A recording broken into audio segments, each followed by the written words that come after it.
Identification of medically important microorganisms. How do we collect the specimens from the patients who have an infection? Proper collection and transportation of clinical specimens are crucial for the isolation and identification of causative microorganisms. When collecting the specimens, we should consider the type of sample need to be collected, method of collection, suitable container, the best time of collection,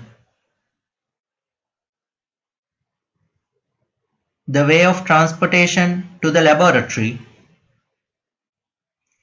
If there is a delay in transportation, how to store the sample in the ward is also important.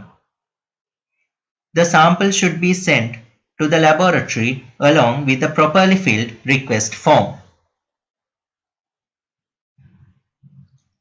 Whenever possible, collect actual fluid.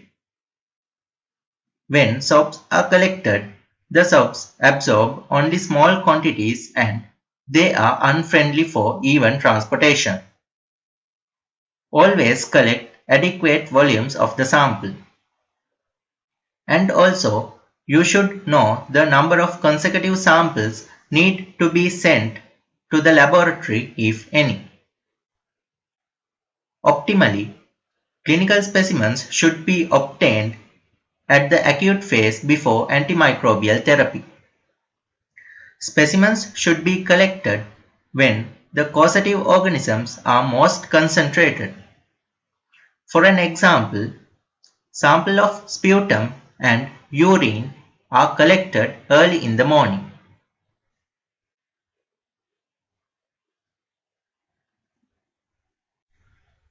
The containers for the specimen collection are vary according to the type of specimen to be collected. For example, urine samples should be collected into sterile, wide-mouth, screw-capped, transparent containers, while freshly passed stool specimens into clean, wide-mouth, screw-capped, leak-proofed containers. Always give proper instructions for sample collection to the patients.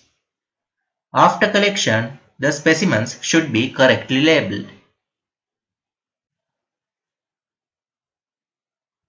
Specimens should be transported to the laboratory as soon as possible. Refrigerated specimens should be transported in ice or a portable cooler. If appropriate, use transport media for specimen transportation. Storage conditions depend on the type of the specimen and the suspected organism. For example, urine samples are refrigerated. Cold sensitive organisms should not be refrigerated. The request form should be properly filled with adequate clinical specimens. Legibility of the request form is very important.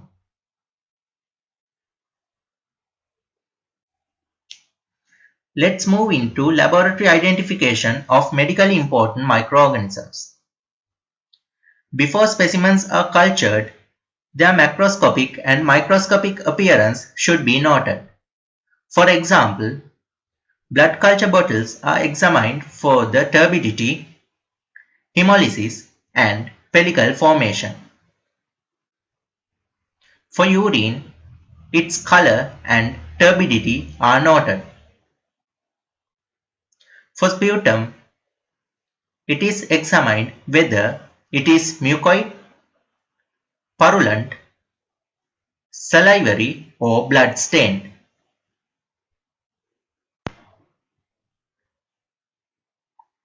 Then, light microscopy is done for direct visualization of microappearance of the specimens. For example, urine wet smears are examined for pus cells, casts, crystals, and organisms. Gram staining is done for sputum to detect pus cells and epithelial cells. Gram stain smears of pus and wound swabs for number of pus cells. Acid-fast stain is done for sputum to detect TB. Potassium hydroxide or KOH mount is performed for skin scraping, hair and nail clippings to detect fungal hyphae and spores.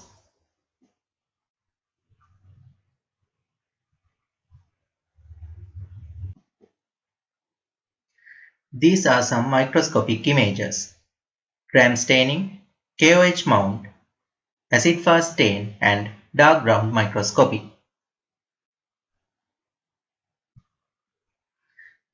The specimens are cultured on blood agar, chocolate agar and McConkey agar for the isolation of causative bacteria. To isolate fungal species from the specimens, specimens are cultured on Sabarots dextrose agar medium. According to the colony characteristics, gram stain, biochemical tests and other phenotypic identification methods, isolated microorganisms can be presumptively identified.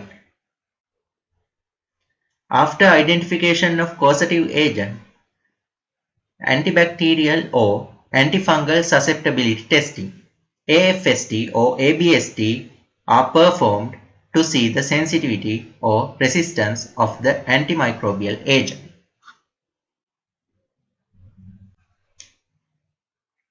Viruses can be harvested in cell cultures, animal inoculation and inoculation into embryonated egg. Let's see the processing of blood culture. Following skin antisepsis, blood should be properly collected from routine venipuncture and blood culture bottles are then inoculated carefully. Inoculate first the aerobic bottle and then anaerobic bottle with no more than the recommended blood volumes. Thoroughly mix bottles to avoid clotting. Proper labeling and filling the request form must be done. Do not refrigerate blood cultures and send to the laboratory as soon as possible. In the laboratory, keep the blood cultures on blood culture tray or an incubator until turbidity appears. Note macroscopic appearance including turbidity, hemolysis, pellicle formation and puffballs. If changes present, in addition to inoculation on blood agar, chocolate agar and McConkey agar, direct gram stain is also done. After overnight incubation, inoculated plates are examined for suspected pathogenic colonies. If growth is present, do the ABST for the causative agents. Next, let's move into urine culture. Urine specimens are cultured on clad agar using the standard wire loop that can bear 1 microliter volume of urine. Streak at right angle to produce mat of growth. Following overnight incubation, inspect for bacterial growth.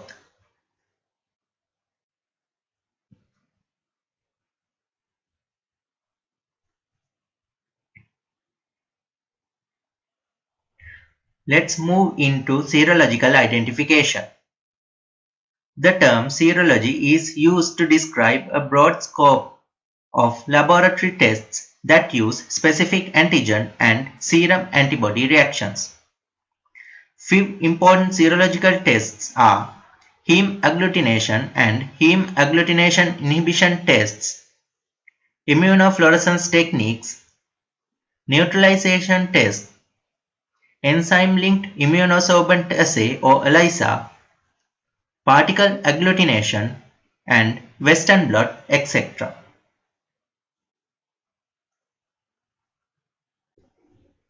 Heme agglutination.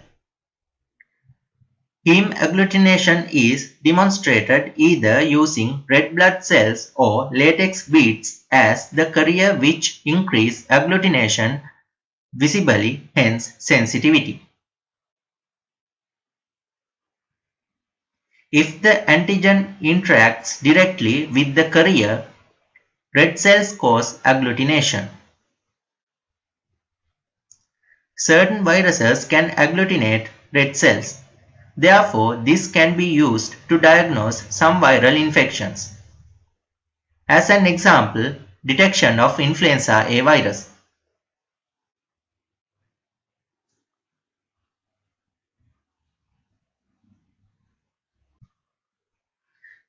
The specimens are cultured on blood agar, chocolate agar, and McConkey agar for the isolation of causative bacteria. To isolate fungal species from the specimens, specimens are cultured on Sabarots dextrose agar medium. According to the colony characteristics, gram stain, biochemical tests, and other phenotypic identification methods, isolated microorganisms can be presumptively identified. After enzyme-linked immunosorbent assay or ELISA. It is a biochemical technique used mainly in immunology to detect the presence of an antibody or an antigen in a sample. This is mainly two types as direct and indirect. Antigen or antibody is coated on a solid phase. A specific antibody tagged with an enzyme is used as an indicator system to detect antigen or antibodies in serum. A substrate specific for the enzyme is then used to develop a color reaction which can be read by naked eye or by ELISA reader. In indirect ELISA, a labeled secondary antibody is used for detection and is the most popular format for ELISA.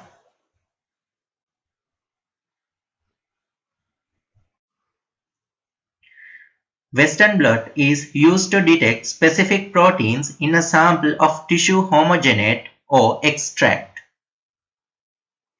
It is used as the confirmatory test for HIV, hepatitis B, and herpes simplex 2 virus.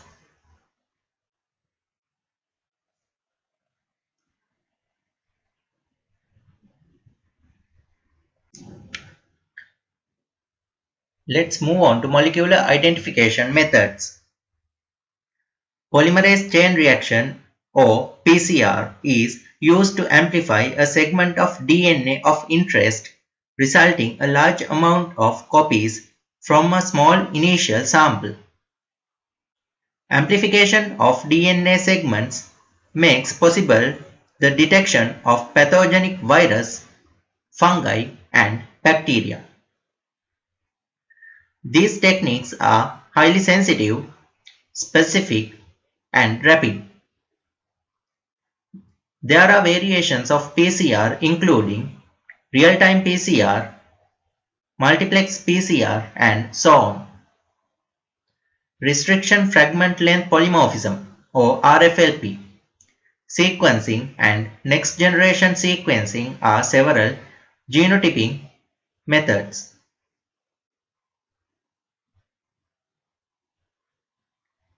These identification methods can be used to detect unculturable organisms in clinical specimens. For example, HIV, tuberculosis, and hepatitis B virus.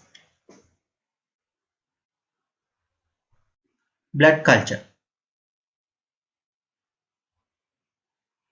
Following skin antisepsis, blood should be properly collected from routine venipuncture and blood culture bottles are then inoculated carefully. Inoculate first the aerobic bottle and then anaerobic bottle with no more than the recommended blood volumes. Thoroughly mix bottles to avoid clotting. Proper labeling and filling the Thank you.